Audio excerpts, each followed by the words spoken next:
How's it going? Lexie here. I wanted to do a video for you. It's another review video. So the foundation that I'll be reviewing today is the Covergirl Outlast Stay Luminous. I'm in the colour 810, so classic ivory. This is supposed to create a luminous foundation, so we'll see if that actually does give you what it claims. And I'm just going to try this. What I might do today is I might put some primer on one side of my face and then no primer on the other side, just to see how it does with primer and no primer. It might be too pale for me, but I always use bronzer over the top, so I'm not really worried about that. So let's get into it.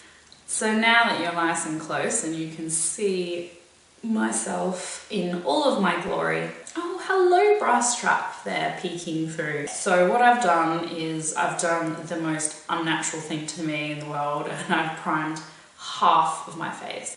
So now what I'm going to do is I'm going to take the foundation and I'm going to apply it with my damp beauty sponge.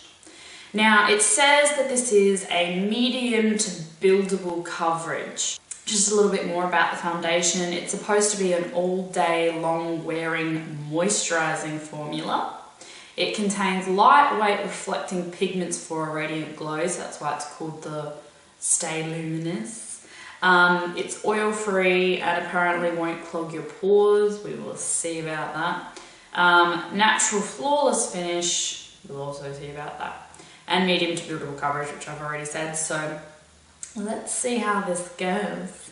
Now, I think that this foundation, it retails in Australian dollars for about 20 bucks at the moment. I got it on sale, would you believe? I got it half price, so I got it for like $10 something, and that was like, where was that? That was at Coles supermarket. I'm just taking this much on my beauty sponge today, and I'm just going to apply that to my cheeks and around my face. And I can already tell that this is going to be too light for me, so whatever, just go with it, just go with it. Okay, so that's one pretty thin layer that I've applied to my entire face, and I don't know, it's hard to say because it's made me look like Casper the Friendly Ghost, because it's quite pale for me. I probably needed a darker shade. And what I think of it so far is it is lightweight, you know, it doesn't feel sticky or cakey. It felt quite nice going on. It doesn't smell weird. Smell is important to me. I'm just going to apply a little bit more to my entire face, basically, just to see how much coverage I can actually build up, because I do have really tiny spots on my head at the moment from a couple of breakouts because I've been eating a lot of chocolate. Yeah, and I just apply it again all over my face. So I feel like it does have pretty good coverage, not gonna lie. Doesn't feel cakey after applying another layer at all, other than the fact that it's way too pale for my skin. Like, I feel like very, very pale. I definitely think that it is going to cover up spots. I feel like that has covered my spots pretty well. I feel like it would be better if it was darker shade than in this one, because this is not really dark enough for me, as I keep saying. So yeah, I quite like that, I reckon. Let me just look a bit closer to my pores to see if they're pore clogging. I mean, it's not grabbing onto my pores anymore or any less than any other foundation that I use, so I can't really rip into it for that. In regards to the sides of my face, it basically looks pretty much the same Going on, it didn't really feel much of a difference. I mean, it could just be the brand of the primer that I use, the type of primer. I used the Face of Australia High Definition Primer, oil-free. So, I mean, it's not my favourite primer, but it was the first primer that I reached for. So, yeah, I mean, there's not really much difference to the sides of my face. I don't really dislike it or love it at this point. I guess really it depends on the finish after I've done all of my makeup and also how it wears throughout the day. I'm just going to finish the rest of my face and then I'll come back to you and show you what that looks like and what I think of it then. And then I'll show you again about halfway through the day of how the progression is going, and then I'll give you an update at the end of the day as well. Okay? Okay. Talk to you soon. Hey guys, I'm sorry if I do look like an albino. I'm very aware that I'm quite pale.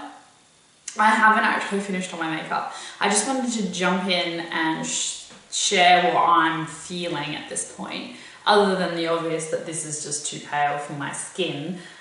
This is not fake tan, this is my natural tan, and I don't feel like I'm overly tanned. But in comparison to this foundation, I'm so far off from being the same color. So other than that, I've put my concealer on and my powder. I used my Australis Fresh and Flawless, and I really like the finish so far. Like, it feels so nice. And it just, to me, it feels like I haven't really put foundation on. I feel like this is very natural finish. So I'm gonna try and warm my face up, but we'll see. This is just a really pretty finish. I'll come back to you. Hi guys, so I have finished my entire face of makeup, and can I just say that first up, I really do love this foundation. It really does have a beautiful finish. It does have a very pinky undertone, so keep that in mind if that's something that you don't like about a foundation. This does not go orange, and the reason why I've got the warmth in my face is because I drowned my face with my bronzer. Like, yeah, it's definitely too pale for me. I just want to go back to when I was saying in comparison to my arm. Let me just tell you, this is my driving arm, like the side of the window. This arm sits in the window when I drive, and here in Australia I do a lot of driving. So when my arm is in the window, it gets the sun for approximately an hour a day, basically. So that's why this arm is so dark. It's still not a heaps good match up with my darkest arm. This is my lightest arm. You can see probably the difference between my two arms, maybe, if I go like that, I don't know. But this arm is definitely a lot pale, and I sort of match up to this arm now.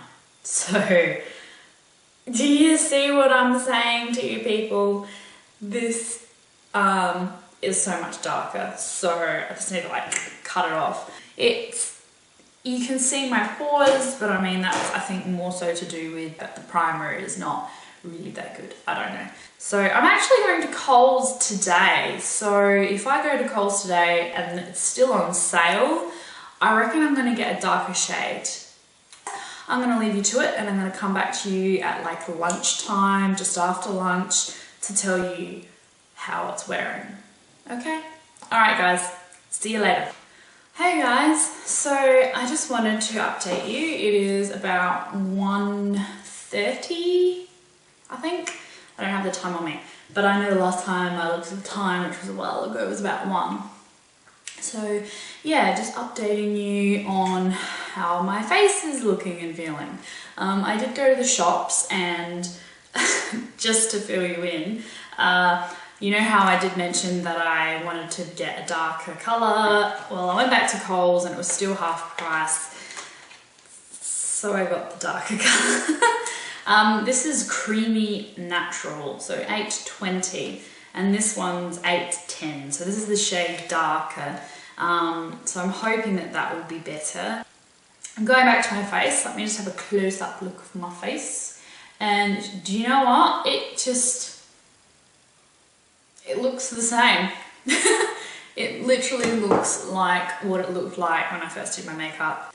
There is nothing bad to say about it. So yeah, and I've got a barbecue tonight. I feel like this is definitely kept good enough that I don't need to touch it up or anything, apart from my lipstick, but I'm pretty happy with that. Yeah, very happy with that indeed. It's nearly 1:30 and my face is looking just as good as it did when I first did my hair. Oh Lord help me. I feel like my face looks just as good as it did when I first did my face. So yeah, that's definitely a win for me so far. We'll see what it's like at the very end of the night. I will fill you in at the end of the night, hopefully, if I have time. Hi guys, so I'm just filming at 7:30 at night, I think it is. I actually started my makeup, so I put the foundation on at 10 AM. So like that's when I was about finished with putting it on my face. So from 10 AM till 7:30 PM and it's still pretty good. Oh my God, I'm sorry. I'm trying to hold you where I can be under the light so you can kind of see my face. I've definitely tested it to my fullest. I have had my dog lick my face and I have had a barbecue. I was cooking the barbecue. So yeah, I've really tested it to its limits and I honestly feel like this is a great foundation. It lasts, it feels really nice, it doesn't get patchy, it doesn't feel sticky, I haven't touched it up at all for the entire day. Really happy with it. So, I mean, $20 isn't really a lot for a foundation. You get a fair bit of product in there, but if you get it on the sale, it's even better. Like I said, I got mine for $10, so that's a bargain. Yeah, so I highly recommend it. I give it 10 out of 10. It's not too expensive. You get plenty of product. It's definitely a luminous. I wouldn't say dewy, but I feel like it does have a really nice finish. The coverage is definitely medium to buildable. Like I said, I needed to build it up a bit, but I did have a really pale shade, too pale for my complexion, so I reckon that the darker one probably will be better for me. I hope that you enjoyed this video. Give it a thumbs up if you did. If you would like to see some more reviews or anything that you necessarily want me to review, let me know, because I do actually really enjoy doing these review videos. Yeah, so let me know, and yeah, I'll see you in my next video. Bye.